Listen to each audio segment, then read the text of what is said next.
बंदी छोड़ सतगुरु रामपाल जी परमेश्वर जी की जय हो। परमपिता परमात्मा सारी सृष्टि के रचनहार कुल मालिक असंख्य ब्रह्मांडों के स्वामी जगत गुरु तीनों लोकों में प्रवेश करके सबका धारण पोषण करने वाले राजाधीराज आत्माधार नाथों के नाथ देवों के देव महादेव सर्वेश्वर महेश्वर मृत्युंजय अजरो अमर आदि अनादि सनातनी प्रभु जगत पिता जगदीश्वर श्री श्री 1008 की उपाधि के वास्तविक अधिकारी अकाल मूर्त शब्द स्वरूपी राम वासुदेव सर्वगतम ब्रह्म परम पूज्य प्रथम पूज्य परम संत परम पुरुष परम धनी परम दयालु सत्य कबीर हक्का कबीर अल्लाहु कबीर अल्लाहु अकबर बाखबर अल्लाह ताला जगत के तारणहार जगत के मुक्तिदाता जगत के जगन्नाथ हारे के सहारे हिंदुओं के राम मुसलमानों के अल्लाह सिखों के वाहिगुरु ईसाइयों के मसीह दया के सागर दया निधि करुणा के सागर करुणा निधि स्वयंभू परिभू संकट मोचन कष्ट हरण मंगल करण दुख भंजन अविगत कबीर निर्विकार निर्विषम परमात्मा अलय अलेख सतगुरु आदि अनादि सतगुरु असली मर्यादा पुरुषोत्तम असली राम असली कृष्ण असली घनश्याम असली मुरारी राजाओं के राजा महाराजाओं के महाराजा शहंशाहों के शहंशाह सम्राटों के सम्राट भगवानों के भगवान अल्लाहों के अल्लाह प्रभुओं के प्रभु मसीहाओं के मसीह सच्चे वाहिगुरु बाबाओं के बाबा पीरों के पीर सेठों के सेठ जगत सेठ सावड़सा सेठ सर्वगुण संपन्न अनंत कोटि कलाओं के स्वामी अनंत कोटि ब्रह्मांडों के नायक योगियों में महायोगी ध्यानियों में महाध्यानी सिद्धों में परम सिद्ध ज्ञानियों में तत्वज्ञानी ब्रह्म ज्ञानी महाज्ञानी परम ज्ञानी सर्वश्रेष्ठ ज्ञानी विज्ञानी युवा कबीर समर्थ कबीर असमवात अमित ओजा सच्चे रहनुमा करीम अल्लाह सुभान अल्लाह दुनिया के अंतिम पैगंबर 8 सितंबर 1951 से गांव धनाना जिला सोनीपत हरियाणा भारतवर्ष की पावन भूमि पे प्रकट रियल कल की भगवान श्री नारायण साकार हरि श्री बाबा साहेब नूर अनंत परमात्मा सच्चे दरवेश सच्चे बाखबर संत श्रोमणी सतगुरु रामपाल जी परमेश्वर जी के चरण कमल में आप और हम सभी भाई बहनों का अनंत कोटि दंडवत प्रणाम। सत्साई भाई और बहनों, बहुत बड़ी दया बहुत बड़ी मेहर पूज्य गुरुदेव भगवान की परमेश्वर रामपाल जी की, जिनके शुभ आशीर्वाद से विशेष आशीर्वाद से उन्हीं के सत्संगों के संग्रह के ऊपर बन चुकी पवित्र आध्यात्मिक पुस्तक कबीर बड़ा या कृष्ण के ऊपर वीडियो बनाने की श्रृंखला जारी है। भाई और बहनों, ये पवित्र पुस्तक कबीर बड़ा या कृष्ण हिंदू समाज के लिए किसी वरदान से कम नहीं है।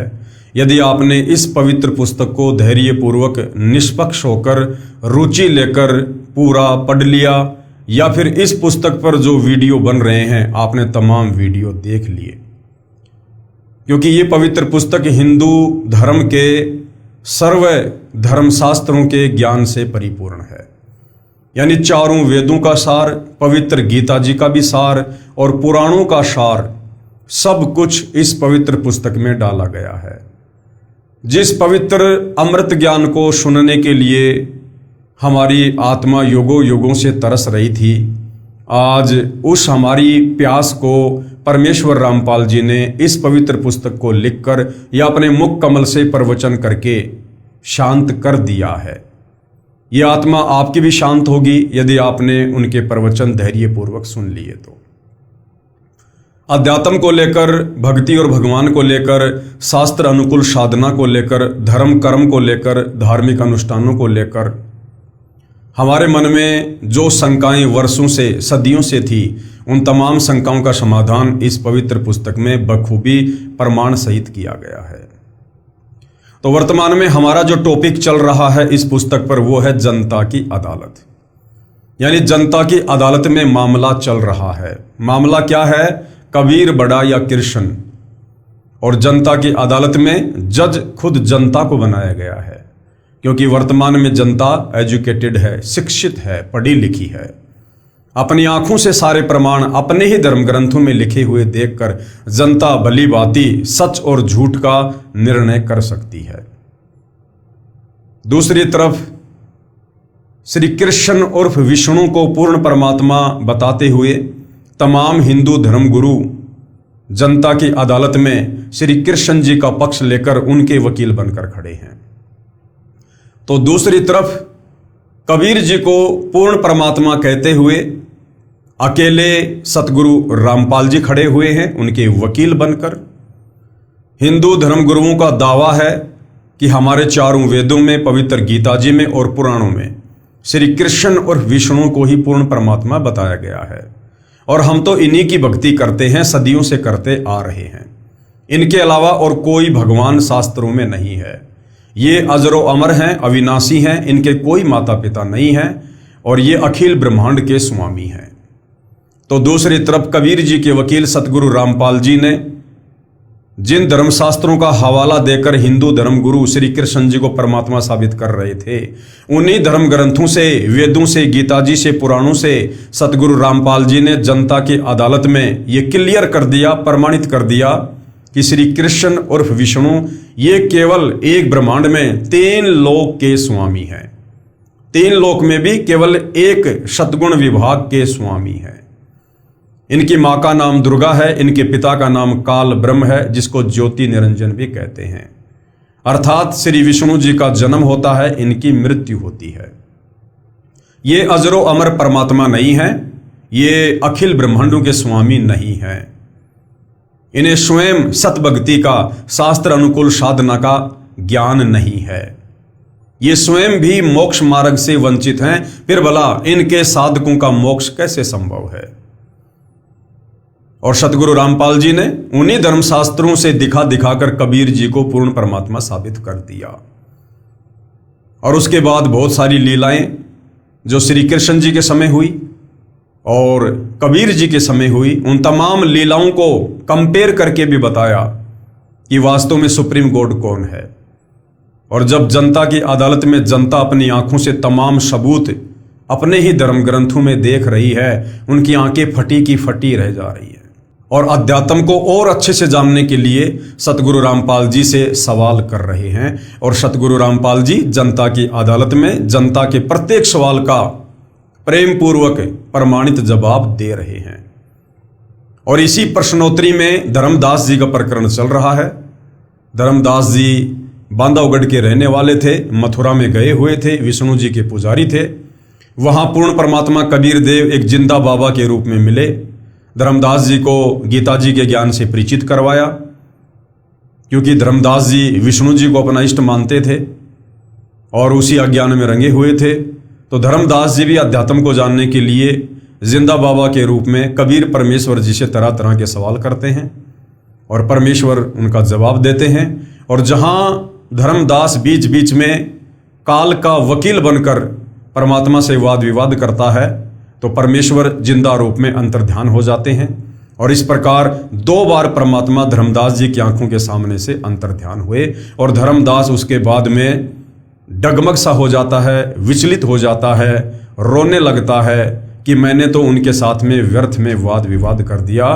वो तो वास्तव में ही अल्लाह की जात थे, वो तो कोई फरिश्ते थे जो बता रहे थे, बिल्कुल सत्य बता रहे थे।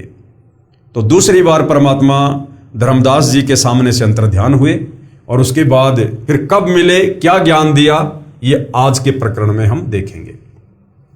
जिंदा बाबा का दूसरी बार अंतर्ध्यान होना। जिंदा बाबा के रूप में कौन है? खुद कबीर परमात्मा, परम अक्षर ब्रह्म। धर्मदास जी ने कहा, हे जिंदा, आप ये क्या कह रहे हो कि श्री विष्णु जी तीनों लोकों में केवल एक विभाग के मंत्री हैं, केवल शतोगुण विभाग के मंत्री हैं, अखिल ब्रह्मांड के स्वामी नहीं हैं। आप गलत कह रहे हो। श्री विष्णु जी तो अखिल ब्रह्मांड के स्वामी हैं। ये ही श्री ब्रह्मा रूप में उत्पत्ति करते हैं, विष्णु रूप होकर संसार का पालन करते हैं तथा शिव रूप होकर संहार करते हैं।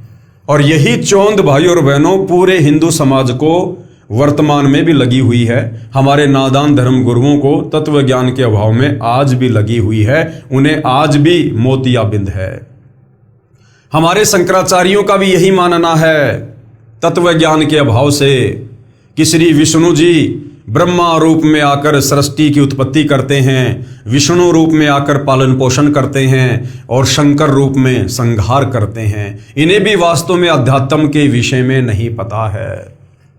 तथा शिव रूप होकर संहार करते हैं। ये तो कुल के मालिक हैं, यानी सारी सृष्टि के मालिक हैं श्री विष्णु जी। यदि फिर से आपने श्री विष्णु जी को अपमानित किया तो ठीक बात नहीं रहेगी। धर्मदास जी परमात्मा से नाराज हो गए अपने इष्ट के विषय में उल्टी सीधी बातें सुन के। हालांकि उल्टी सीधी बातें धर्मदास जी को लग रही थी, लेकिन परमात्मा तो सीधी सीधी कह रहे थे। परमेश्वर कबीर जी ने कहा, मूर्ख के समझावते ज्ञान गाठ का जाए, और कोयला होत न उजला भावे सोमन साबुन लाए। इतना कहकर परमेश्वर जिंदा रूपधारी अंतर्ध्यान हो गए। दूसरी बार परमेश्वर को खोने के पश्चात धर्मदास बहुत उदास हो गए। भगवान विष्णु में इतनी अटूट आस्था थी कि आंखों प्रमाण देखकर भी झूठ को त्यागने को तैयार नहीं थे। कबीर जान बूझ सांची तजे, करे झूठ से ने, ताकि संगत है प्रभु शौपन में भी ना दे। लेकिन ये परमात्मा दयालु है। इस काल ने युगों युगों से हमारे ऊपर जो ये अज्ञान का काला रंग जमा रखा है, परमेश्वर के बिना इसे कौन साफ कर सकता है। तो ये दयालु हमारी किसी बात का बुरा नहीं मानते हैं। तो परमेश्वर ने धर्मदास जी को झटका दिया, क्योंकि बीच बीच में वो काल का वकील बन जाया करता था। कुछ देर के पश्चात धर्मदास की बुद्धि से काल का साया हटा और अपनी गलती पर विचार किया कि सब प्रमाण गीता से ही प्रत्यक्ष किए गए थे। धर्मदास जी सोचने लगे कि जिंदा बाबा सारे के सारे प्रमाण हम हिंदुओं की गीता जी को दिखा दिखा कर बता रहे थे, अध्याय बता रहे थे, श्लोक बता रहे थे, और मैं ही व्यर्थ में अपनी अल्प बुद्धि के चलते उनके साथ में वाद विवाद कर रहा था। महात्मा जी अपनी जगह बिल्कुल सही थे। जिंदा बाबा ने अपनी ओर से तो कुछ भी नहीं कहा। मैं कितना अभागा हूं कि मैंने अपने हठी व्यवहार से देव स्वरूप तत्वदर्शी संत को खो दिया। अब तो वे देव नहीं मिलेंगे, मेरा जीवन व्यर्थ हो जाएगा। ये विचार करके धर्मदास सिहर उठा, यानी अंदर से कांप गया, अर्थात भय से कांपने लगा। खाना भी कम खाने लगा, उदास रहने लगा, तथा मन मन में अर्जी लगाने लगा कि हे देव, हे जिंदा बाबा, एक बार दर्शन दे दो। भविष्य में ऐसी गलती कभी नहीं करूंगा। मैं आपसे करबद्ध प्रार्थना करता हूं, मुझ मूर्ख की ओछी मंदी बातों पर ध्यान ना दो। मुझे फिर मिलो गोसाई, आपका ज्ञान सत्य, आप सत्य, आप जी का एक एक वचन अमृत है। कृपया दर्शन दो, नहीं तो अधिक दिन मेरा जीवन नहीं रहेगा। इस प्रकार की हृदय से प्रार्थना आत्मा से रो रो कर आदरणीय धर्मदास जी करने लगे। तीसरे दिन परमेश्वर कबीर जी एक दरिया के किनारे वृक्ष के नीचे बैठे थे। आसपास कुछ आवारा गायें भी उसी वृक्ष के नीचे बैठी जुगाली कर रही थी।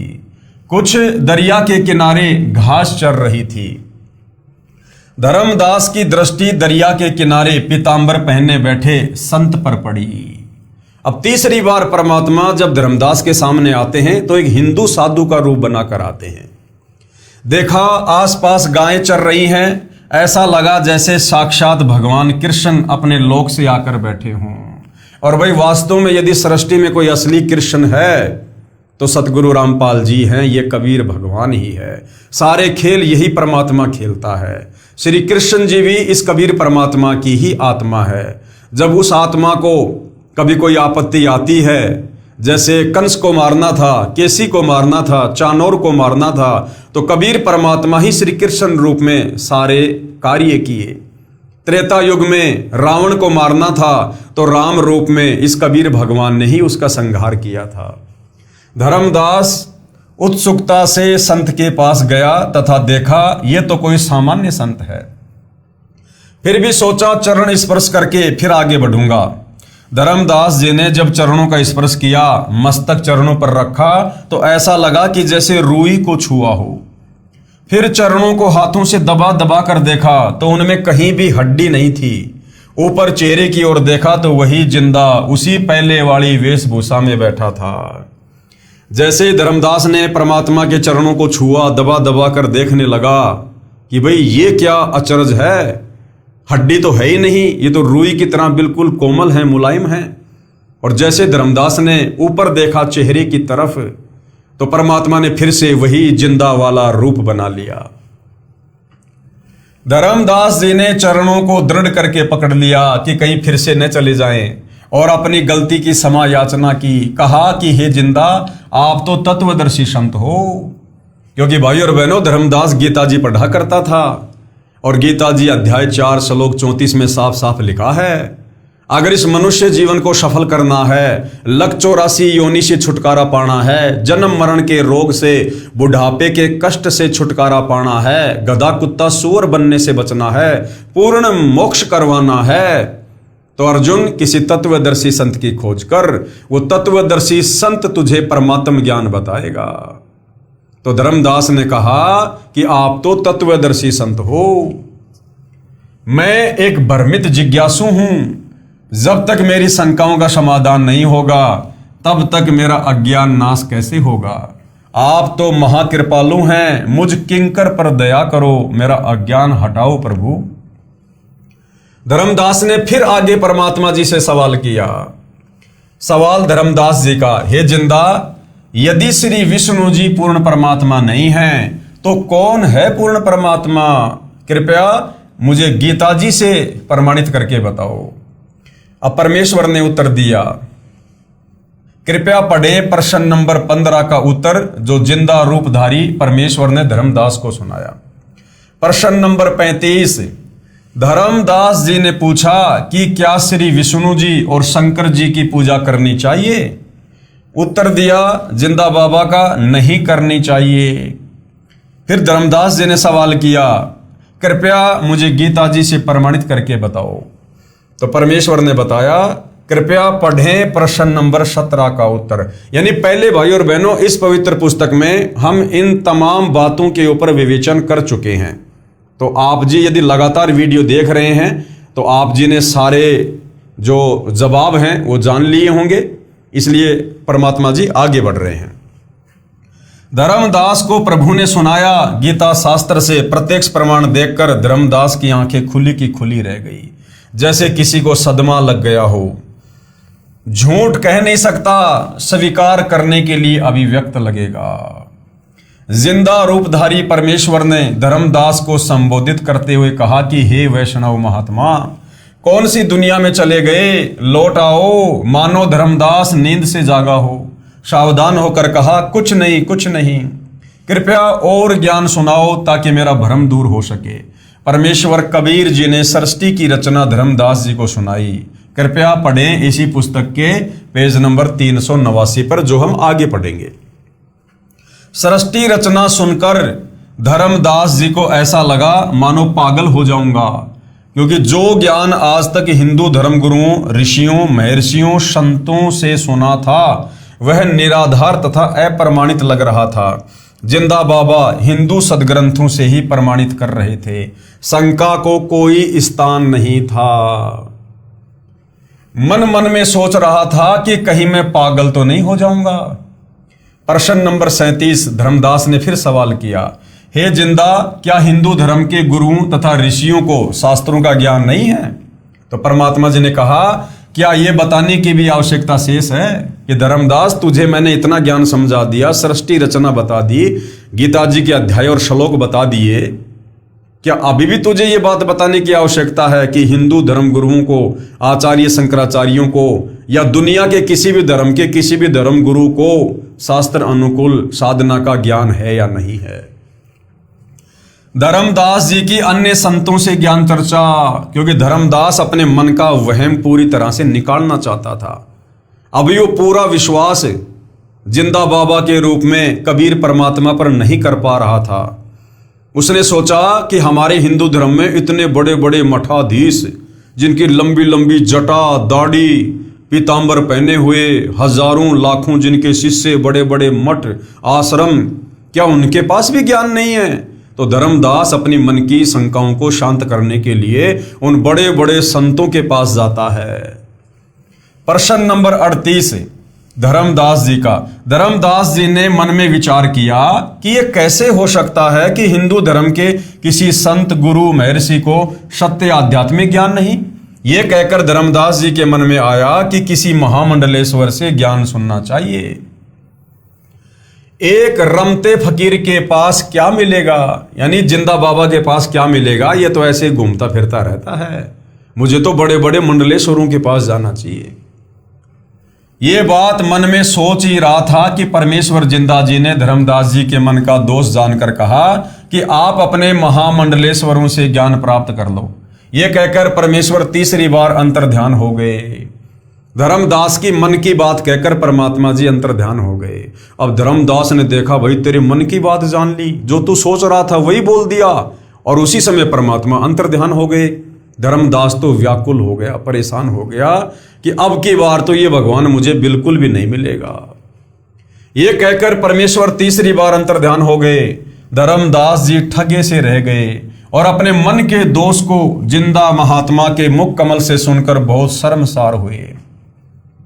जब प्रभु अंतर्ध्यान हो गए तो बहुत व्याकुल हो गया, परंतु धर्मदास जी को आशा थी कि हमारे महामंडलेश्वरों के पास तत्व ज्ञान अवश्य मिलेगा। यदि जिंदा बाबा मुसलमान के ज्ञान को तत्व ज्ञान मानकर साधना स्वीकार करना, तो ऐसा लग रहा है जैसे धर्म परिवर्तन करना हो, क्योंकि जिंदा बाबा रूप में परमात्मा उसे मुसलमान दिखाई दे रहे थे।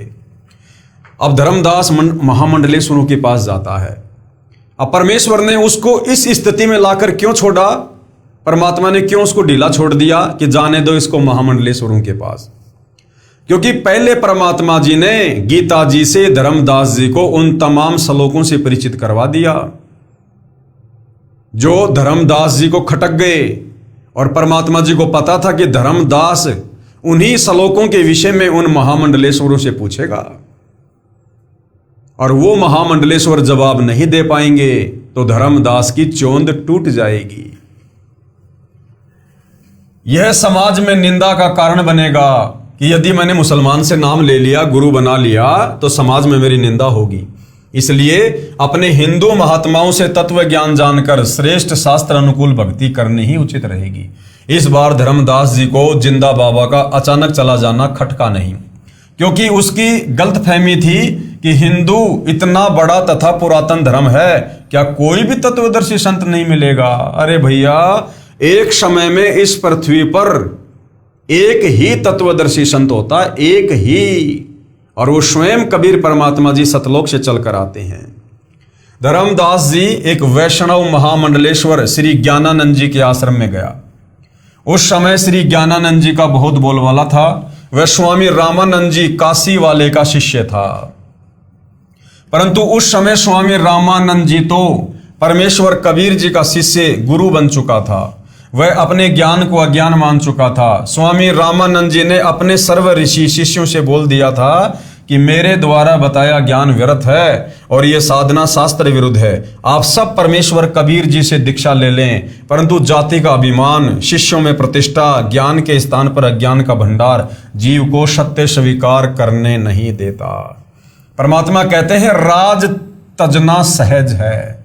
इंसान अपना राज्य भी त्याग सकता है ज्ञान समझ में आने के बाद, और सहज क्रिया का ने अपनी स्त्री का मोह भी छोड़ सकता है।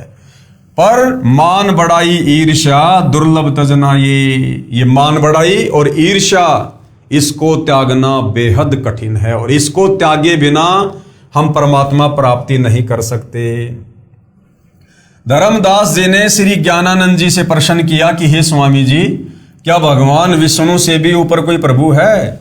श्री ज्ञानानंद जी ने उत्तर दिया कि श्री विष्णु स्वयं परम ब्रह्म परमात्मा हैं, इनसे ऊपर कौन हो सकता है? श्री कृष्ण जी भी श्री विष्णु जी स्वयं ही थे, उन्होंने ही श्रीमद् भगवद गीता का ज्ञान दिया। आपको किसने भ्रमित कर दिया? धर्मदास जी ने पूछा कि गीता अध्याय 8 श्लोक 1 में अर्जुन ने पूछा कि तत्व ब्रह्म क्या है, तो गीता अध्याय 8 श्लोक 3 में भगवान ने यानी गीता ज्ञानदाता ने कहा कि वह परम अक्षर ब्रह्म है। ये तो भगवान कृष्ण से अन्य प्रभु हुआ। ज्ञानानंद स्वामी बोला, लगता है तेरे को उस काशी वाले जुलाहे का जादू चढ़ा है। चल चल अपना काम कर, भगवान कृष्ण से अन्य कोई प्रभु नहीं है। धर्मदास जी को पता चल गया कि इसके पास वो ज्ञान नहीं है जो जिंदा बाबा ने परमाणु सहित बताया। धर्मदास निराश होकर वहां से चल दिया। धर्मदास जी को यह नहीं पता था कि काशी वाला जुलाहा व बाबा जिंदा ही है। अब धर्मदास को यह नहीं पता था कि जो जिंदा बाबा उसको मिला था वो काशी वाला कबीर ही था। तो धर्मदास फिर वहां से आगे चला गया ज्ञान प्राप्ति की सोचकर।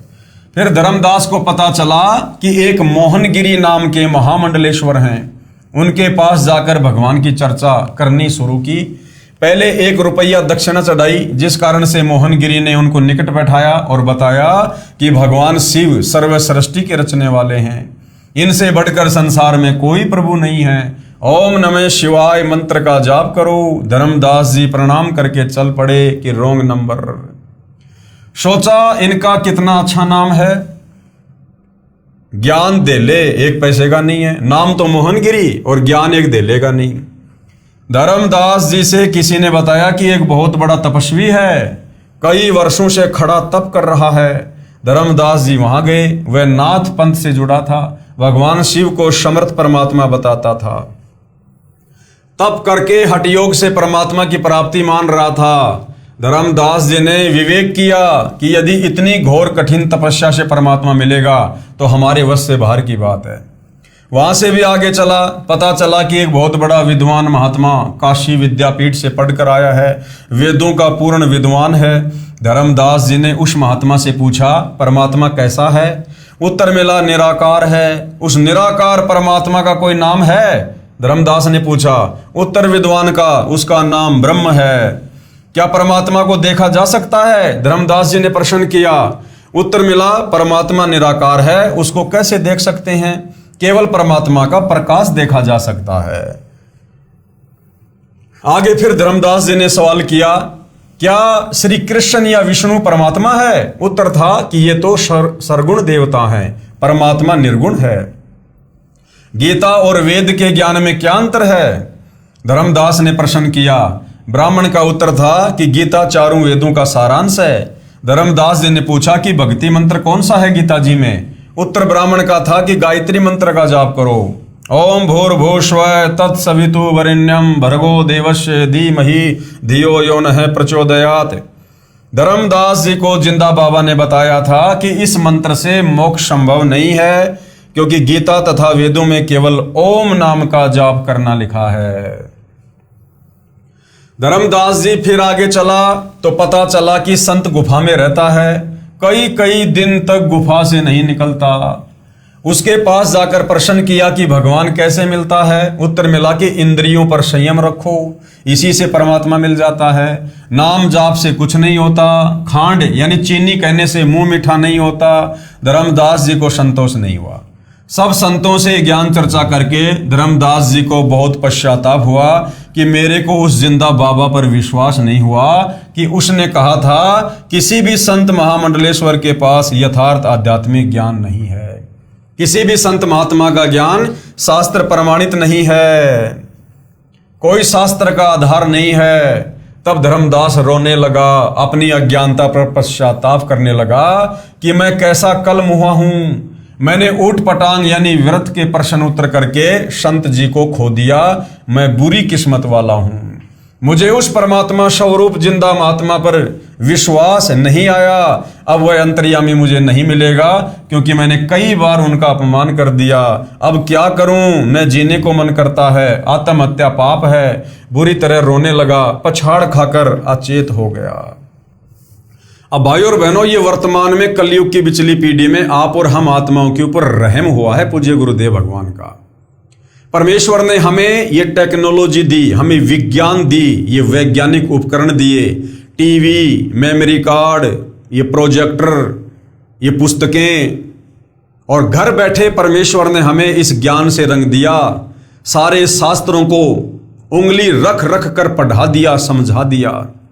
अगर भाइयों और बहनों ये तमाम सुविधा, ये वैज्ञानिक उपकरण यदि कबीर परमेश्वर सतगुरु रामपाल जी अपनी आत्माओं में प्रेरणा करके ना बनवाते, और यदि वर्तमान में हमें धर्मदास जी की तरह ज्ञान समझाते, तो भाइयों और बहनों हमारे मन की जिज्ञासा भी शांत नहीं होती।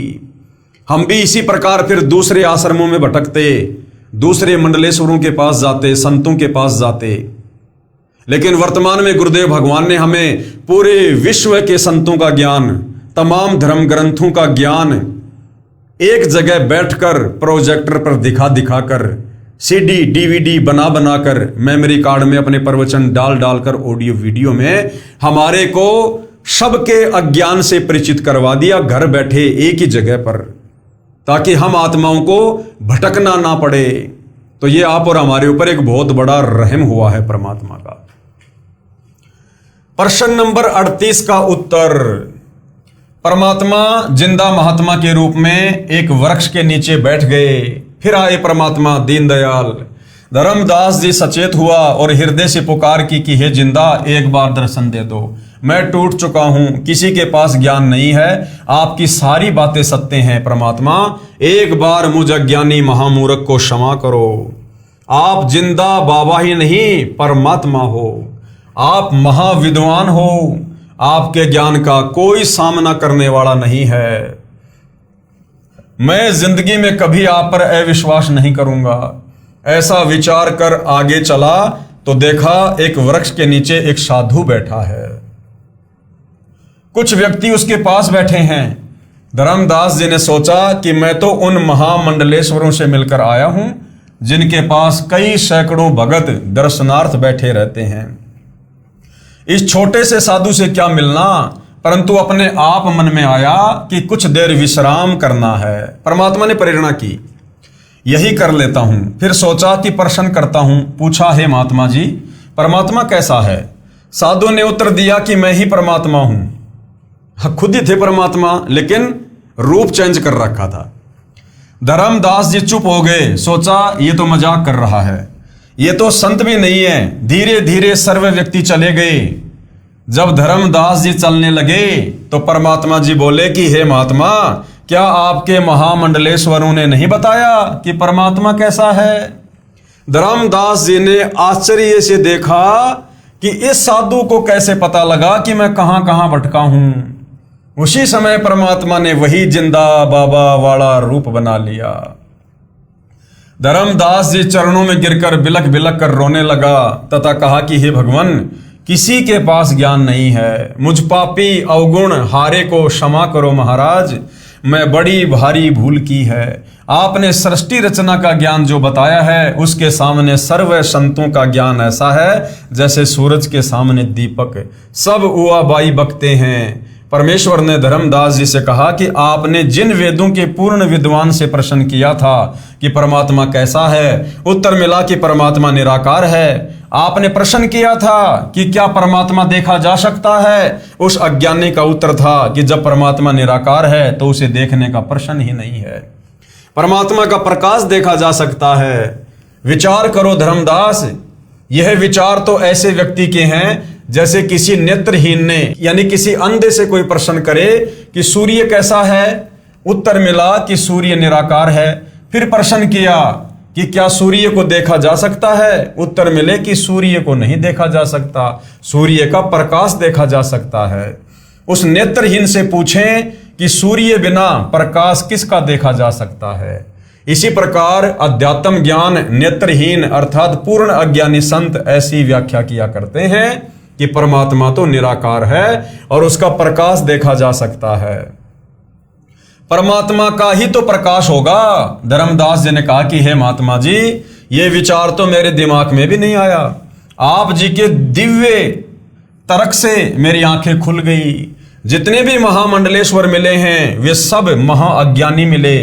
हे जिंदा महात्मा जी, यदि मैं आपके ज्ञान को सुनने के पश्चात यदि इन मूर्खों से नहीं मिलता तो मेरा भ्रम निवारण कभी नहीं होता, चाहे आप जी कितने ही प्रमाण दिखाते और बताते। प्रश्न नंबर 39। धर्मदास जी ने क्या कहा? हे जिंदा, आप नाराज ना होना, मेरे मन में एक शंका है, क्या भगवान विष्णु जी की भक्ति अच्छी नहीं है? क्योंकि धर्मदास बचपन से वैष्णव पंथ से जुड़ा हुआ था। वो श्री विष्णु जी का उपासक था, श्री विष्णु को अपना इष्ट मानता था। तो उसके दिलो दिमाग से वो बातें निकल नहीं रही थी जो कथाएं उसने विष्णु जी के विषय में सुन रखी थी। तो बोला क्या भगवान विष्णु की भक्ति भी अच्छी नहीं है? उत्तर जिंदा महात्मा जी का, हे धर्मदास, श्रीमद् भगवद गीता अध्याय 2 श्लोक 46 में प्रमाण है कि गीता ज्ञानदाता ने कहा, हे अर्जुन, बहुत बड़े जलाशय यानी झील की प्राप्ति के पश्चात छोटे जलाशय में व्यक्ति का जितना प्रयोजन रह जाता है, इसी प्रकार पूर्ण ज्ञान और पूर्ण परमात्मा की भक्ति विधि व होने वाले लाभ का ज्ञान होने के पश्चात अन्य ज्ञानों तथा छोटे भगवानों में उतनी ही आस्था रह जाती है जितनी बड़े जलाशय की प्राप्ति के पश्चात छोटे जलाशय में रह जाती है। छोटे जलाशय का जल अच्छा है परंतु पर्याप्त नहीं है। यदि एक वर्ष वर्षा ना हो तो छोटे जलाशय का जल सूख जाता है तथा उस पर आश्रित व्यक्ति भी जल के अभाव से कष्ट उठाते हैं। त्राही त्राही मच जाती है, परंतु बड़े जलाशय यानी झील का जल यदि 10 वर्ष भी वर्षा ना हो तो भी समाप्त नहीं होता। जिस व्यक्ति को वह बड़ा जलाशय मिल जाएगा तो वह तुरंत छोटे जलाशय यानी जोहड़ यानी तालाब को छोड़कर बड़े जलाशय के किनारे जा बसेगा। जिस समय गीता ज्ञान सुनाया गया उस समय सर्व व्यक्ति तालाबों के जल पर ही आश्रित थे, इसलिए ये उदाहरण दिया था। इसी प्रकार श्री विष्णु सतगुण की भक्ति भले ही आप अच्छी मानते हैं परंतु पूर्ण मोक्षदायक नहीं है। श्री विष्णु जी भी नाशवान हैं, इनका भी जन्म मृत्यु होती है, फिर साधक यानी उनका भगत अमर कैसे हो सकता है। इसलिए पूर्ण मोक्ष अर्थात अमर होने के लिए अमर परमात्मा की ही भक्ति करनी पड़ेगी। अब गीता जी से परमात्मा धर्मदास जी को बता रहे हैं। पेश है गीता अध्याय 2 श्लोक 46 की फोटोकॉपी। सब ओर से परिपूर्ण जलाशय के प्राप्त हो जाने पर यानी पूर्ण परमात्मा का ज्ञान हो जाने पर, पूर्ण परमात्मा की भक्ति प्राप्त हो जाने पर छोटे जलाशय में मनुष्य का जितना प्रयोजन रहता है, ब्रह्म को तत्व से जानने वाले ब्राह्मण का समस्त वेदों में उतना ही प्रयोजन रह जाता है। जिस प्रकार बड़ा जलाशय मिल जाने पर छोटा जलाशय बुरा नहीं लगता, लेकिन उसकी औकात का पता चल जाता है कि अगर 1 साल बरसात नहीं हुई तो मैं तो प्यासा मर जाऊंगा, मेरा परिवार प्यासा मरेगा, खेती नहीं कर पाऊंगा। तो बड़ा जलाशय मिलने के बाद व्यक्ति की पूरी आस्था बड़े जलाशय में हो जाती है। इसी प्रकार पूर्ण परमात्मा कबीर देव की सतभक्ति मिलने के बाद और ज्ञान समझ में आने के बाद भगत की आस्था इन ब्रह्मा विष्णु महेश में छोटे जलाशय की बाती रह जाती है कि भैया ये ब्रह्मा विष्णु महेश तो काम चलाऊ सरकार है, ये हमें गधा कुत्ता सुअर बनने से नहीं बचा सकते, ये हमारे जन्म मरण और बुढ़ापे के कष्ट को नहीं काट सकते, ये नरक में जाने से नहीं बचा सकते। तो इस प्रकार परमात्मा जी ने धर्मदास जी को समझाया कि ब्रह्मा विष्णु महेश ये कोई बुरे नहीं है, लेकिन हमें जो मनुष्य जन्म मिला है मोक्ष प्राप्ति के लिए वो इनके बस से बाहर की बात है। प्रश्न नंबर 40 है, हे जिंदा महात्मा जी, मैंने आपके ऊपर अविश्वास किया, मैं महापापी हूं, मुझे क्षमा करना। परमेश्वर ने उत्तर दिया, जिंदा बाबा जी का उत्तर, हे धर्मदास, मैंने ही आपके मन में यह प्रेरणा की थी। यदि आप उन अपने धर्म गुरुओं की तलाशी ना लेते तो आप कभी मेरी बातों पर विश्वास नहीं करते। रह रहकर तेरे मन को यही बात कचोटती रहती कि ऐसा नहीं हो सकता कि हिंदू धर्म के किसी महर्षि, महामंडलेश्वर व संत महंत को तत्व ज्ञान नहीं होगा। अब आप मेरी बातों पर विश्वास करोगे। विचार करो धर्मदास, जब गीता ज्ञान दाता गीता अध्याय 4 श्लोक 32 व 34 में कहता है कि जो ज्ञान परम अक्षर ब्रह्म यानी परमेश्वर अपने मुख कमल से सुनाता है वह तत्व ज्ञान है, और गीता अध्याय 4 श्लोक 32 में यह बताया गया है, उस ज्ञान को तू तत्वदर्शी संतों के पास जाकर समझ। फिर गीता अध्याय 4 श्लोक 34 में क्या बताया कि उस ज्ञान को तू किसी तत्वदर्शी संत के पास जाकर समझ। अर्थात धर्मदास, अगर तुम्हारी गीता ज्ञान देने वाले भगवान के पास में कंप्लीट ज्ञान होता तो वो अर्जुन को तत्वदर्शी संत की शरण में जाकर ज्ञान समझने को क्यों कह रहा है, वो खुद ही समझा देता। अगले अध्याय में वो गीता जी वाला ज्ञान बता देता, लेकिन वो खुद हाथ खड़े कर रहा है कि भाई वो तत्व ज्ञान तो मेरे पास भी नहीं है, वो मोक्ष वाला मार्ग मुक्ति वाला ज्ञान मेरे पास भी नहीं है अर्जुन, उसके लिए तत्वदर्शी संत की खोज कर। इससे सिद्ध हुआ कि गीता ज्ञान देने वाले परमात्मा को ही तत्व ज्ञान नहीं तो गीता पढ़ने वाले व इन भगवान के उपासकों को ज्ञान कैसे होगा। भाई जब गीता जी का ज्ञान देने वाले भगवान को तत्व ज्ञान नहीं है तो इन मंडलेश्वरों के पास में कहां से आएगा, उसके पुजारियों के पास कहां से आएगा वो तत्व ज्ञान। पेश है गीता अध्याय 4 श्लोक 32 की फोटोकॉपी। इस प्रकार और भी बहुत तरह के यज्ञ वेद की वाणी में विस्तार से कहे गए हैं। वेद की वाणी नहीं, ब्रह्मणे मुखे का मतलब है सच्चिदानंद घन ब्रह्म की वाणी, यानी कबीर वाणी में, 5वें वेद सूक्ष्म वेद में। उन सबको तू मन, इंद्रिय और शरीर की क्रिया द्वारा संपन्न होने वाला जान। इस प्रकार तत्व से जानकर उनके अनुष्ठान द्वारा तू कर्म बंधन से सर्वदा मुक्त हो जाएगा।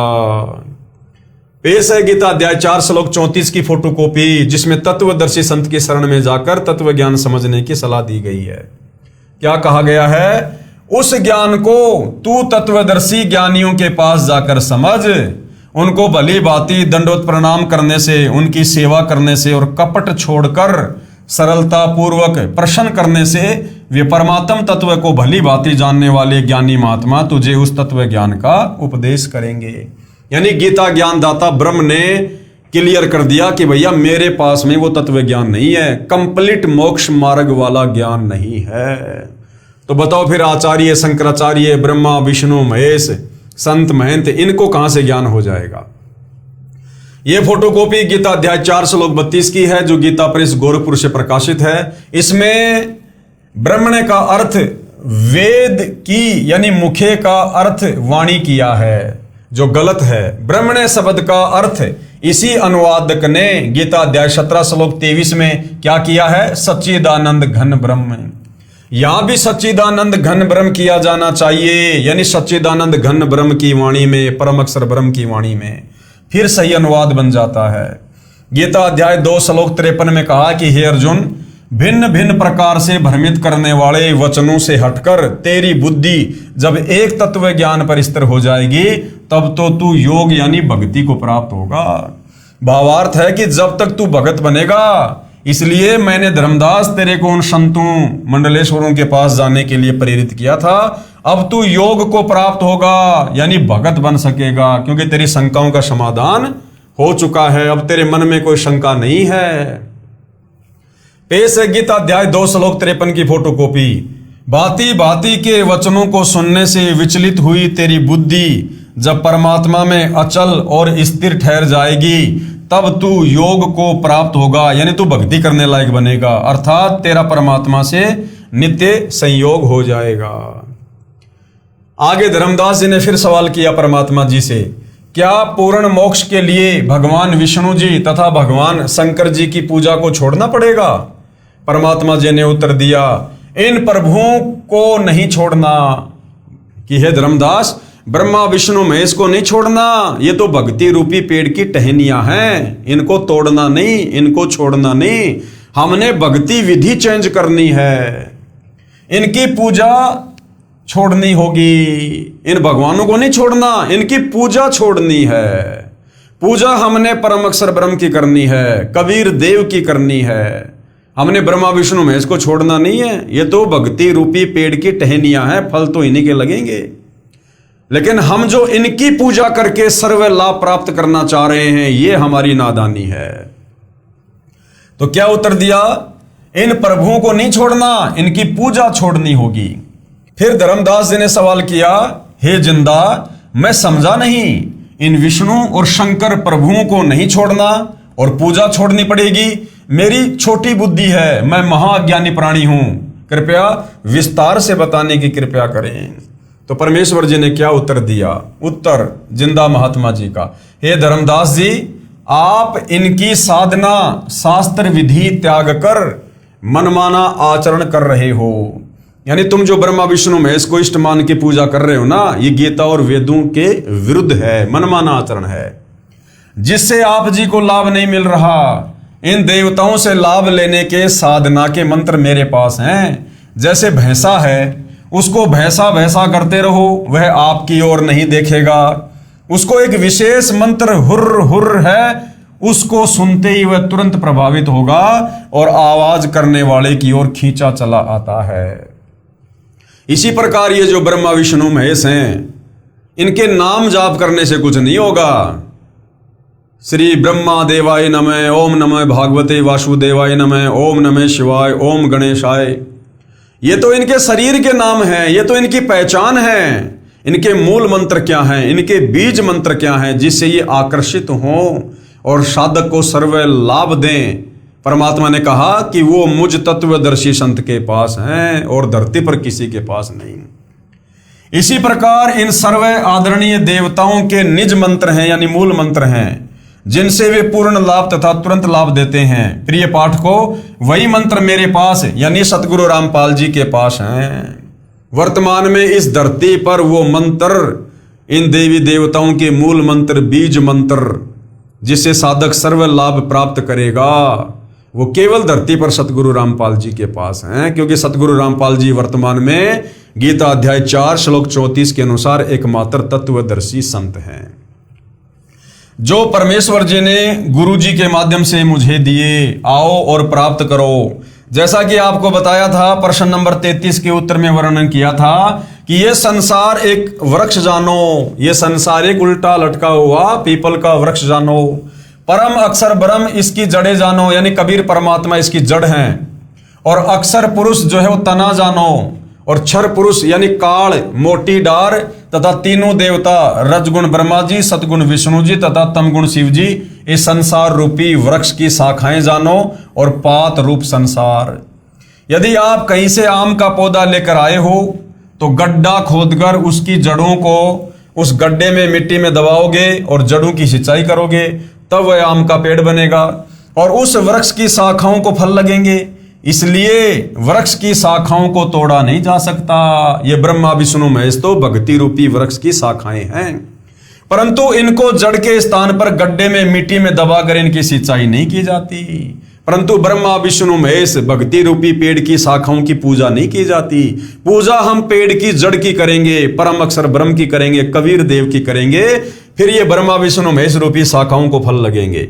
ठीक इसी प्रकार संसार रूपी वृक्ष की जड़ अर्थात परम अक्षर ब्रह्म को इष्ट रूप में मानकर पूजा करने से शास्त्र अनुकूल साधना होती है, जो परम लाभ देने वाली होती है।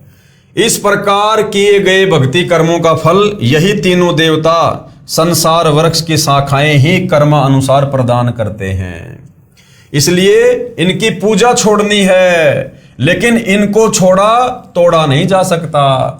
यही प्रमाण श्रीमद् भगवद गीता अध्याय 3 श्लोक 8 से 15 तक में भी है, और कहा है कि हे अर्जुन, तू शास्त्र विहित कर्म कर, यानी जैसी भक्ति शास्त्रों में बताई है उस अनुसार कर, अर्थात शास्त्रों में जैसे भक्ति करने को कहा है वैसा भक्ति कार्य कर। यदि घर त्याग कर जंगलों में चला गया, अर्थात तू कर्म सन्यासी हो गया, या एक स्थान पर बैठकर हठ पूर्वक साधना करने लगेगा, तो तेरा शरीर पोषण का निर्वाह भी नहीं होगा। इसलिए कर्म न करने की अपेक्षा कर्म करते करते भक्ति कर्म करना श्रेष्ठ है। गीता अध्याय 3 श्लोक 8 का निष्कर्ष है, देखिएगा अपनी आंखों से। पेश है गीता अध्याय 3 श्लोक 8 की फोटोकॉपी। तू शास्त्र विहित कर्तव्य कर्म कर, यानी जो भक्ति साधना शास्त्रों में बताई है वेद और गीता में वो कर, क्योंकि कर्म न करने की अपेक्षा कर्म करना श्रेष्ठ है, तथा कर्म ना करने से तेरा शरीर निर्वाह भी नहीं सिद्ध होगा। यानी काम भी कर और अपनी भक्ति भी कर। अगर तू एक जगह बैठ गया काम धंधा छोड़ के, तो फिर तेरा शरीर कैसे चलेगा, तेरा पेट कैसे भरेगा, तू भक्ति भी सफल नहीं कर पाएगा। इसलिए काम भी कर और भक्ति भी कर, लेकिन भक्ति कर शास्त्रों के अनुसार तत्वदर्शी संत को गुरु बनाकर।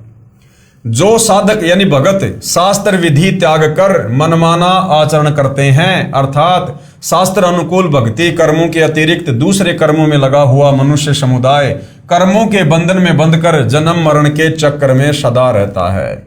इसलिए हे कुंती पुत्र अर्जुन, शास्त्र विरुद्ध भक्ति कर्म जो कर रहा है उससे आसक्ति रहित होकर शास्त्र अनुकूल भक्ति कर्म कर। गीता अध्याय 3 श्लोक 9 में पेश है गीता अध्याय 3 श्लोक 9 की फोटोकॉपी।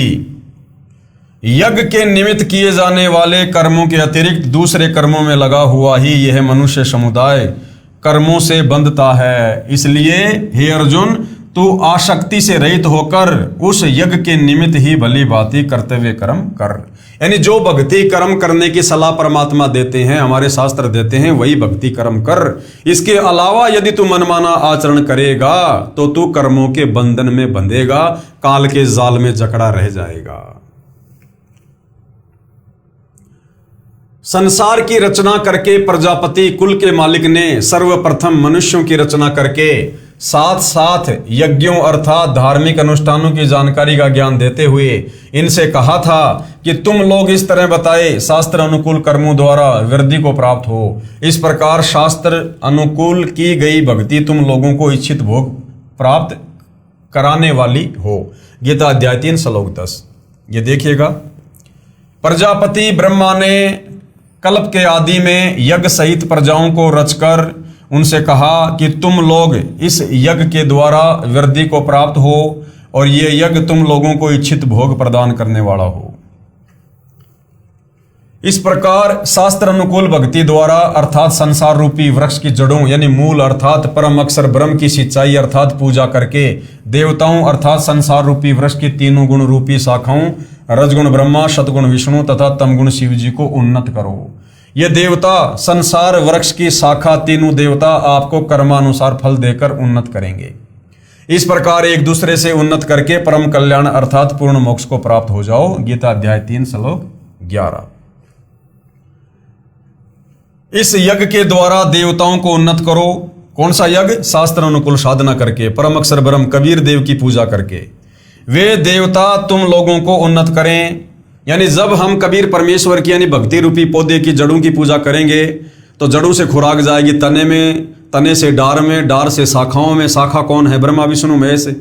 और ब्रह्मा विष्णु महेश से फिर साधक को तमाम लाभ मिलेंगे। तो शास्त्र अनुकूल साधना करने से ये देवी देवता भी प्रसन्न और साधक भी प्रसन्न। इस प्रकार निस्वार्थ भाव से एक दूसरे को उन्नत करते हुए तुम लोग परम कल्याण को प्राप्त हो जाओ। शास्त्र विधि अनुसार किए गए भक्ति कर्मों अर्थात यज्ञों द्वारा बढ़ाए हुए देवता अर्थात संसार रूपी वृक्ष की जड़ अर्थात मूल मालिक परम अक्षर ब्रह्म को इष्ट रूप में प्रतिष्ठित करके भक्ति कर्म से बढ़ी हुई शाखाएं तीनों देवता तुम लोगों को बिना मांगे ही कर्मानुसार इच्छित भोग निश्चय ही देते रहेंगे। यानी जब हम पूर्ण परमेश्वर कबीर साहिब की तत्वदर्शी संत की शरण में आकर शास्त्र अनुकूल साधना करेंगे, धर्म कर्म करेंगे तो हमारे शुभ संस्कार बनेंगे, भक्ति कर्म बनेंगे, शुभ कर्म बनेंगे। वो कबीर परमेश्वर जी के पास जाएंगे। उन संस्कारों के बदले परमात्मा हमें जो लाभ देगा वो किस विधि से देगा?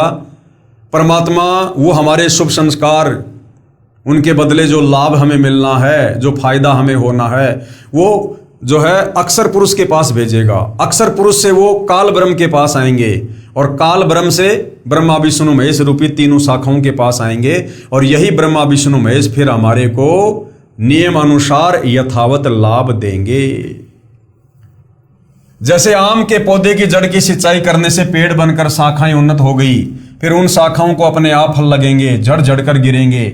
व्यक्ति को जो कर्मानुसार धन प्राप्त होता है वह उपरोक्त विधि से होता है। यदि कोई व्यक्ति उन देवताओं शाखाओं द्वारा दिए धन में से पुण्य दान पुण्य नहीं करता अर्थात जो पुण्य शास्त्र अनुकूल साधना नहीं करता, केवल अपना ही पेट भरता है, स्वयं ही भोगता रहता है, वह तो परमात्मा का चोर है। गीता अध्याय 3 श्लोक 12। ये देखिएगा, यज्ञ के द्वारा यानी शास्त्र अनुकूल साधना के द्वारा बढ़ाए हुए देवता तुम लोगों को बिना मांगे ही इच्छित भोग निश्चय ही देते रहेंगे। यानी आम के पेड़ की जड़ की पूजा करेंगे, पूजा का मतलब सिंचाई करेंगे, देखभाल करेंगे, खाद डालेंगे तो ऑटोमेटिक पेड़ बनेगा और फिर शाखाओं को आम लगेंगे ही लगेंगे, ना चाहते हुए भी लगेंगे। इसी प्रकार उन देवताओं के द्वारा दिए हुए भोगों को जो पुरुष इनको बिना दिए स्वयं भोगता है वह चोर ही है। शास्त्र अनुकूल भक्ति की विधि में सर्वप्रथम परमात्मा को भोग लगाया जाता है। क्या कहा जाता है? शास्त्र अनुकूल भक्ति की विधि में यानी जो भक्ति साधना हम भगत भाई बहन वर्तमान में तत्वदर्शी सतगुरु रामपाल जी से उपदेश प्राप्त करके कर रहे हैं, इस भक्ति साधना में सर्वप्रथम पूर्ण परमात्मा को भोग लगाया जाता है। सर्वप्रथम परमात्मा को भोग लगाया जाता है। भंडारा करना होता है। पहले परम अक्षर ब्रह्म को इष्ट रूप में पूजकर भोग लगाकर शेष भोजन को भक्तों में बांटा जाता है। उस बचे हुए अन्न को सत्संग में उपस्थित अच्छी आत्माएं ही खाती हैं, क्योंकि पुण्य आत्माएं ही परमात्मा के लिए समय निकालकर धार्मिक अनुष्ठानों में शामिल होते हैं। इसलिए कहा है कि उस यज्ञ से बचे हुए अन्न को खाने वाले संतजन सब पापों से मुक्त हो जाते हैं। जो पापी लोग होते हैं, जो तत्वदर्शी संत के सत्संग में नहीं जाते, उनको ज्ञान नहीं होता, वे पाप आत्मा अपना शरीर पोषण करने के लिए ही भोजन पकाते हैं। वे तो पाप को ही खाते हैं, क्योंकि भोजन खाने से पहले हम भगत संत सब परम अक्षर ब्रह्म को भोग लगाते हैं, जिससे सारा भोजन पवित्र प्रसाद बन जाता है। जो ऐसा नहीं करते वे परमात्मा के चोर हैं। भगवान को भोग न लगा हुआ भोजन पाप का भोजन होता है। इसलिए कह रहा है, जो धर्म कर्म शास्त्र अनुकूल नहीं करते वे पाप के भागी होते हैं। गीता अध्याय 3 श्लोक 13। ये देखिएगा, यज्ञ से बचे हुए अन्न को खाने वाले श्रेष्ठ पुरुष सब पापों से मुक्त हो जाते हैं, और जो पापी लोग अपना शरीर पोषण करने के लिए ही अन्न पकाते हैं, यानी खाली अपना पेट भरने के लिए भोजन खाते हैं, वे तो पाप को खा रहे हैं, क्योंकि वो भगवान को भोग नहीं लगा रहे, जिस कारण से वो पाप नाशक नहीं हो रहा वो भोजन। संपूर्ण प्राणी अन्न से उत्पन्न होते हैं। अन्न वर्षा से होता है। वर्षा यज्ञ अर्थात शास्त्र अनुकूल धार्मिक अनुष्ठान से होती है। यज्ञ अर्थात धार्मिक अनुष्ठान शास्त्र अनुकूल कर्मों से होते हैं। गीता अध्याय 3 श्लोक 14। कर्म तो ब्रह्म अर्थात क्षर पुरुष से उत्पन्न हुए, क्योंकि जहां सर्व प्राणी सनातन परम धाम में रहते थे, वहां पर बिना कर्म किए सर्व सुख व पदार्थ उपलब्ध थे। यहाँ के सर्व प्राणी अपनी गलती से क्षर पुरुष के साथ आ गए। अब सबको कर्म का फल ही प्राप्त होता है। कर्म करके ही निर्वाह होता है। इसलिए कहा है कि कर्म को ब्रह्म क्षर पुरुष से उत्पन्न जान, और ब्रह्म को अविनाशी परमात्मा से उत्पन्न जान। पेश है गीता अध्याय 3 श्लोक 14 और 15 की फोटोकॉपी। संपूर्ण प्राणी अन्न से उत्पन्न होते हैं। अन्न से कैसे उत्पन्न होते हैं? गुरुदेव ने बताया, अन्न जमीन से पैदा होता है और पांचों जो तत्व हैं उनसे पैदा होता है। उस अन्न को जब कोई इंसान खाएगा, पशु खाएगा, पक्षी खाएगा, शरीर में जाएगा। शरीर में जो है वो पदार्थ बनेगा, यानी वीर्य बनेगा। फिर नर और मादा संबंध होगा, उससे संतान उत्पन्न होगी। तो इस प्रकार अन्न से संपूर्ण प्राणियों की उत्पत्ति होती है। और ये जो अन्न है, इसकी उत्पत्ति कैसे होती है? बारिश से होती है। वृष्टि यानी बारिश से। अन्न की उत्पत्ति वृष्टि से होती है, यानी बारिश होगी तो फसल होगी। और ये जो वृष्टि है यानी बारिश है, ये कैसे होती है? यज्ञ से होती है, यानी शास्त्र अनुकूल साधना के तहत जो यज्ञ किए जाते हैं, जो पांचों यज्ञ हम कर रहे हैं, उससे होती है। और ये यज्ञ कैसे होते हैं? यज्ञ विहित कर्मों से, यानी शास्त्र अनुकूल साधना से उत्पन्न होने वाला है। कर्म समुदाय को तू वेद से उत्पन्न और वेद को अविनाशी परमात्मा से उत्पन्न हुआ जान। वेदों का उत्पत्ति करता कौन? कबीर परमात्मा, परम अक्षर ब्रह्म। इससे सिद्ध होता है कि सर्वव्यापी परम अक्षर परमात्मा सदा ही यज्ञ में प्रतिष्ठित है। यही प्रमाण अथर्ववेद कांड नंबर 4 अनुवाक 1 मंत्र 3 में भी है। ब्रह्म ब्रह्मणे उज्जभार, यानी सच्चिदानंद घन ब्रह्म परम अक्षर ब्रह्म ने ब्रह्म को यानी काल को उत्पन्न किया। अधिक जानकारी के लिए पढ़िए सृष्टि रचना, इसी पुस्तक के पेज नंबर 389 पर, जो हम आगे पढ़ेंगे। पेश है अथर्ववेद कांड नंबर 4 अनुवाक नंबर 1 मंत्र नंबर 3 की फोटोकॉपी। ये देखिएगा, हम सीधा सीधा इसके भावार्थ पे जाएंगे। ये फोटोकॉपी अथर्ववेद कांड 4 अनुवाक 1 मंत्र 3 की है। इसमें स्पष्ट किया है कि ब्रह्म ने यानी सच्चिदानंद घन ब्रह्म परम अक्षर ब्रह्म ने ब्रह्म को उत्पन्न किया, यानी काल को, ज्योति निरंजन को। यही प्रमाण गीता अध्याय 3 श्लोक 15 में भी है। इस फोटोकॉपी में अनुवाद गलत किया है। ब्रह्म का अर्थ वेद किया है। ब्रह्म को ब्रह्म ही लिखा जाए। उज्ज भार का अर्थ उत्पन्न करना यानी प्रकट करना है। वेद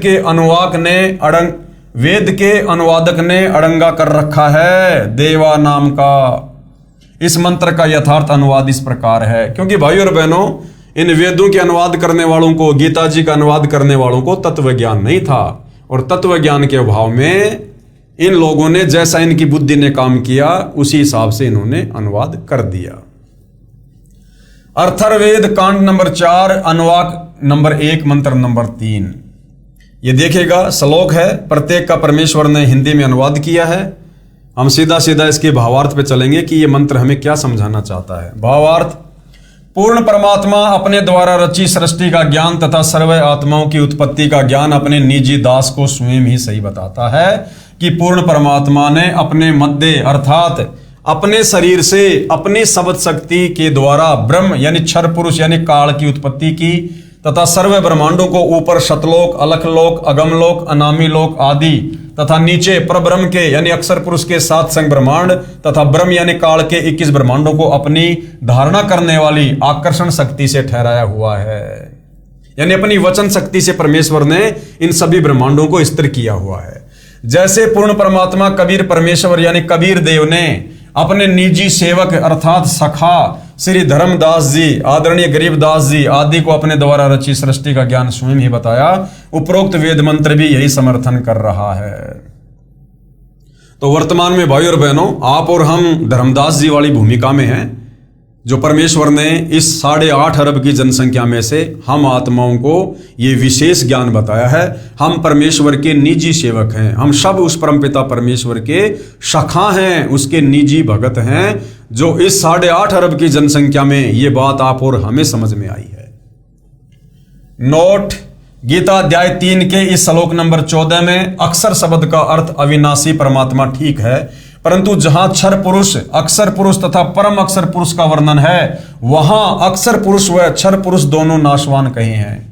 वहां पर अक्षर का अर्थ वही ठीक है। गीता अध्याय 15 श्लोक 16-17 में वर्णन है, यहां अक्षर का अर्थ अविनाशी परमात्मा है, क्योंकि सृष्टि रचना से स्पष्ट होता है कि ब्रह्म की उत्पत्ति सत्य पुरुष यानी अविनाशी परमात्मा ने की थी, काल की। इससे सिद्ध हुआ कि सर्वगतम ब्रह्म अर्थात जिस परमात्मा की पहुंच सर्व ब्रह्मांडों में है, जो सर्व का मालिक है, वह परमात्मा सदा ही यज्ञों अर्थात धार्मिक अनुष्ठानों में प्रतिष्ठित है।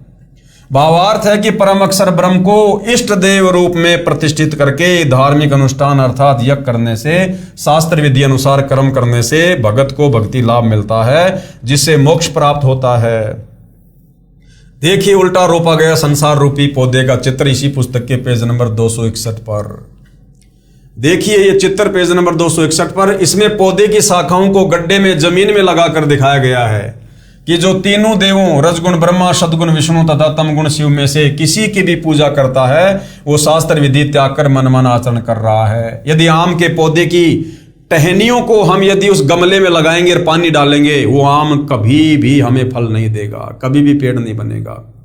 तो आप और हमने भक्ति रूपी पौधे की जो शाखाएं हैं, टहनियां हैं, ब्रह्मा विष्णु महेश, हमने इन अज्ञानी नादान धर्म गुरुओं के कहने पर इन ब्रह्मा विष्णु महेश की पूजा करनी शुरू कर दी, जबकि पूजा करनी चाहिए थी भक्ति रूपी पेड़ की जड़ों की यानी परम अक्षर ब्रह्म कबीर देव की, जो गीता अध्याय 16 श्लोक 23-24 में अनुचित तथा व्यर्थ बताया है।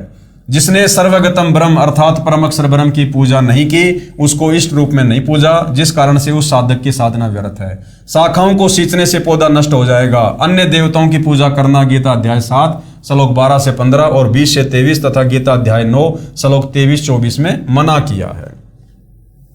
देखिएगा ये चित्र इसी पुस्तक के पेज नंबर 261 पर सीधा लगाया गया पौधा जो शास्त्र विधि अनुसार साधना है, यही मोक्षदायक है, यही प्रमाण गीता ग्रंथ में है। इसलिए हे धर्मदास, श्री ब्रह्मा जी, श्री विष्णु जी तथा श्री शिव जी को नहीं छोड़ना, इनकी पूजा इष्ट रूप में करते हो वो छोड़नी है, तभी भगत का पूर्ण मोक्ष संभव है। ये देखिएगा भाई और बहनों, ये भक्ति रूपी पौधा है, यानी सबसे ऊपर कबीर परमात्मा है जो सारी सृष्टि के मालिक हैं।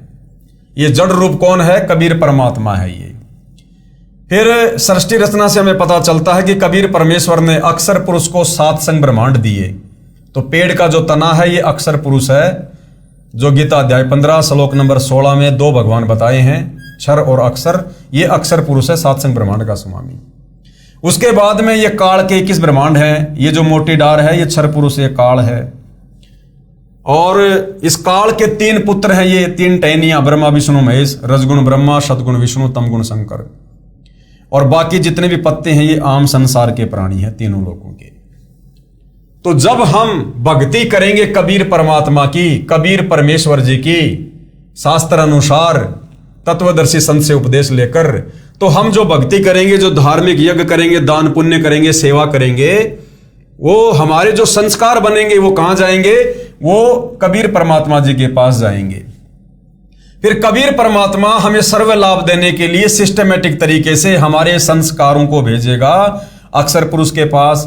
यानी जब हम इस जड़ के अंदर खाद डालेंगे, पानी डालेंगे, तो जो खुराक है वो जड़ से कहाँ आएगी? इस तने में आएगी, अक्षर पुरुष के पास। इस तने से फिर इस डार में जाएगी, काल के पास।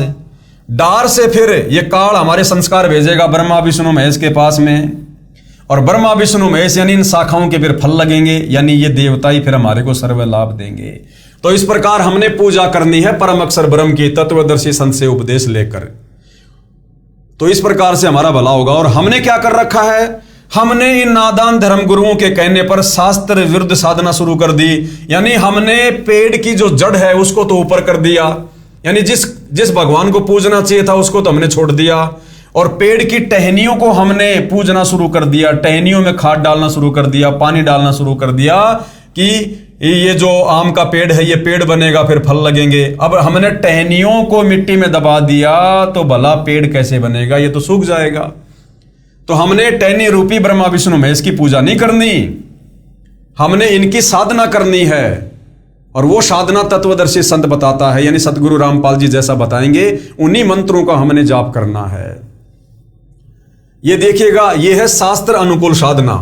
यानी पेड़, ये जो पेड़ है, पेड़ की जो जड़ है, जड़ को हमने कहां लगाया? गमले में लगाया, मिट्टी में दबाया। यानी हमने पूजा शुरू कर दी परम अक्षर ब्रह्म की, कबीर देव की, तत्वदर्शी संत से उपदेश लेकर। तो भक्ति करने से हमारे जो शुभ संस्कार बनेंगे वो कहां जाएंगे? पर इसके अक्षर पुरुष के पास जाएंगे। अक्षर पुरुष से ये जो डार है ज्योति निरंजन काल ब्रह्म, यहां आएंगे।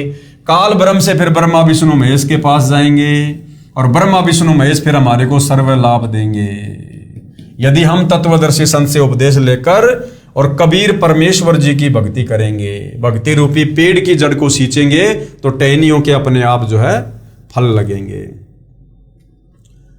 प्रश्न नंबर 43। आगे धर्मदास ने फिर परमात्मा जी से सवाल किया और परमात्मा जी क्या जवाब दे रहे हैं, इस विषय पर भाइयों और बहनों हम अगले टॉपिक पर चर्चा करेंगे। क्योंकि ये तत्व ज्ञान है, शास्त्र अनुकूल साधना की जानकारी है। आज से पहले हमने केवल अज्ञान सुना हुआ है। हम जिन भी गुरुओं के पास गए, जिन भी विद्वानों के पास बैठे, उन्होंने हमें शास्त्र विरुद्ध साधना का ही ज्ञान दिया, हमसे केवल मनमाना आचरण ही करवाया। तो हमारी रगों में वो अज्ञान जो है रमा हुआ है। अब उस रमे हुए अज्ञान को निकालने के लिए हमने धीरे धीरे तत्व ज्ञान का रैग मार्ग मारना पड़ेगा। तो उसके लिए भाई और बहनों हम धीरे धीरे अध्यात्म में आगे बढ़ेंगे। तो पूज्य गुरुदेव भगवान के आशीर्वाद से आज की सात संगति में ज्ञान चर्चा में केवल इतना ही। फिर परमेश्वर दया करेंगे, कल हम नेक्स्ट लेवल पर आगे बढ़ेंगे, यानी आगे हम चर्चा करेंगे।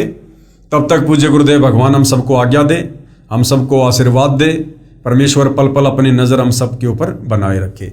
बंदी छोड़ सतगुरु रामपाल जी परमेश्वर जी की जय हो।